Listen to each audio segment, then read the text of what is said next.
वीरेंद्र सिंह जी हमारे state head कार्यक्रम में जुड़ चुके हैं।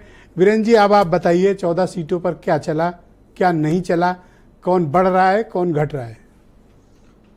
देखिए, एक तो मतदान का प्रतिशत ऊपर उठाने की काफी कोशिश हुई इन 14 सीटों पर, और बाराबंकी में सबसे ज्यादा मतदान हुआ है, जो 6 बजे तक की स्थिति है 67% के ऊपर। हो सकता है कि ये 70 के आसपास पहुंच जाए, अभी जो एग्जैक्ट आए अगर पोलिंग का ये स्थिति। लेकिन लखनऊ में भी इस बार 53% के लगभग मतदान पहुंचा है 6 बजे तक का। अब लखनऊ जो गढ़ रही है बीजेपी की, इस पर तो लोगों को परिणाम के बारे में पहले से कोई शंका नहीं है, बहुत ज़्यादा इस पर माथापच्ची नहीं है।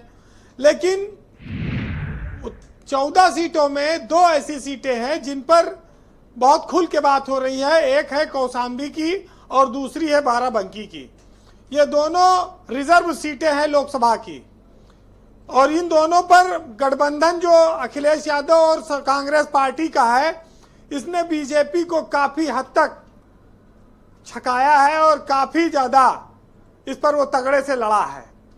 रायबरेली अमेठी में एक बार फिर से देखिए, राहुल गांधी और गांधी परिवार की प्रतिष्ठा है, वहां पर उनका अपना हिसाब किताब चलेगा। लेकिन वहां पर यह पता लगा कि रायबरेली में कांग्रेस प्रत्याशी के भाई बस्ते लेके भाग जा रहे थे, कांग्रेस का कई जगह से गाड़ी में उठा के बस्ता लेके भाग गए। अब वोट तो देखिए लाखों में पड़ता है, छोटी मोटी चीजें कोशिशों से क्या होता है। लेकिन जब गुजरा गवाही और लौटा बाराती, चुनाव खत्म, मतदान आज के बाद वही हाल हो जाएगा। इन लोगों का कौन पूछता है किसको। लेकिन ये जो हालात हैं ब्रजेश जी, ये साफ दिखाता है कि बुंदेलखंड में जो जितनी सीटें हैं उस पर भाजपा भारी पड़ रही है अपने विपक्षियों पर। बुंदेलखंड में भाजपा ने अच्छा प्रदर्शन किया है, और 14 सीटों में से जब एक सीट खाली कांग्रेस के पास थी रायबरेली की, 13 तो भाजपा के पास थी। और जो इस बार के हालात हैं, अगर उसमें 400 जो पार का नारा है, वो तो तभी सार्थक होगा जब 14 बीजेपी जीते, जैसा कि हीरो वाजपेयी जी ने कहा। लेकिन अगर 14 में 3-4 भी फंस गई तो फिर वो भाजपा के लिए तो नुकसानदायक है। ये तो उनको देखना होगा। एक चीज और आप देख सकते हैं इस चुनाव में कि मोदी की सरकार 10 साल से चल रही है। जो भाजपा के सहयोगी दल हैं, उन बीजेपी के बजाय सहयोगी दल सबसे ज्यादा फायदा तो अपने परिवार के लिए हमेशा लेते रहे। उसको भी जनता के दिमाग में कहीं ना कहीं ये बात गई।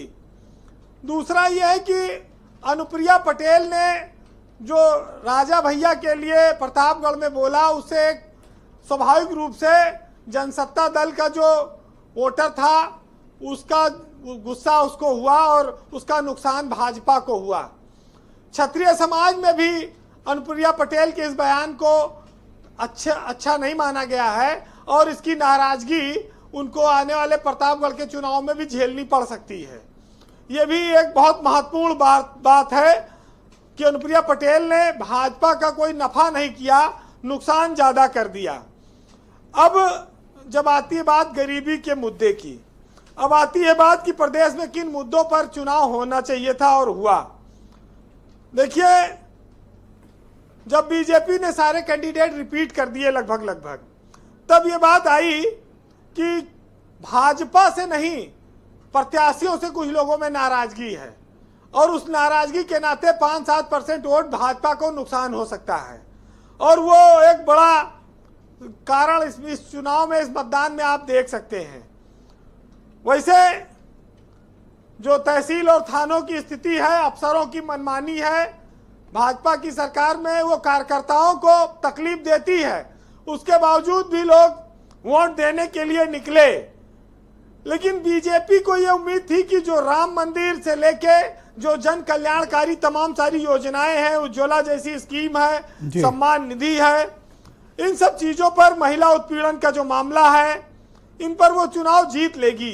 लेकिन इतना कड़ा मुकाबला हो जाएगा, ये उसको उम्मीद नहीं थी।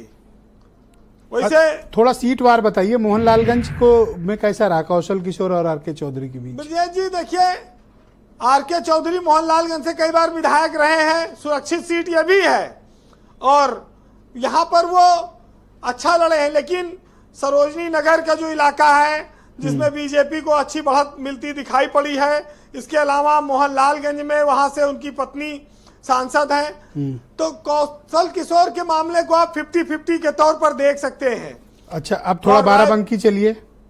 इतना बम्पर वोटिंग कैसे हो गई? 70% पहुंच रही है। में तो जो एक कहा जाए कि बहुत तगड़ी लड़ाई हो गई है और भाजपा बहुत मुश्किल में है, ये बात साफ है बाराबंकी की सीट पर। बाकी आप झांसी, हमीरपुर, बांदा, ये आप मान सकते हैं कि सब भाजपा बढ़त की ओर है। वहां पर कौशाम्बी में मैंने बताया कि प्रत्याशी का इतना विरोध और राजा भैया ने साफ कहा एंटी इनकम्बेंसी है, प्रत्याशी की है, पार्टी की नहीं है। तो और अनुप्रिया पटेल के बयान से भी बड़ा नुकसान हुआ है वहां भाजपा को। अब अयोध्या, जिसको फैजाबाद कहते थे, कैसरगंज, गोंडा, ये सीटें हैं। अब इन सीटों पे कोई चमत्कार हो जाए तो भले गठबंधन जो अखिलेश यादव और राहुल गांधी का है वो कोई सीट जीते, अन्यथा अब राम मंदिर बनवा के भी बीजेपी अयोध्या में न जीत पाए तो कब जीते? अब तो यही जनवरी में उद्घाटन हुआ था, तो बचा क्या? तो इतने में तो जीत जाना चाहिए। रायबरेली और फतेहपुर, गंगा के एक पार्ट इधर एक इधर। ब्रजेश जी, फतेहपुर में लड़ाई अच्छी हुई है। जब नरेश उत्तम पटेल ने नामांकन किया था तब लोगों को इतनी उम्मीद नहीं थी कि वहां इंडिया गठबंधन इतना मजबूत लड़ पाएगा, लेकिन अभी भी वहां पर आप ये खुल के नहीं कह सकते फतेहपुर में जो है इंडिया गठबंधन का अपर हैंड है। कोई लड़ाई है और अच्छी लड़ाई है। रायबरेली क्या पाते हैं आप?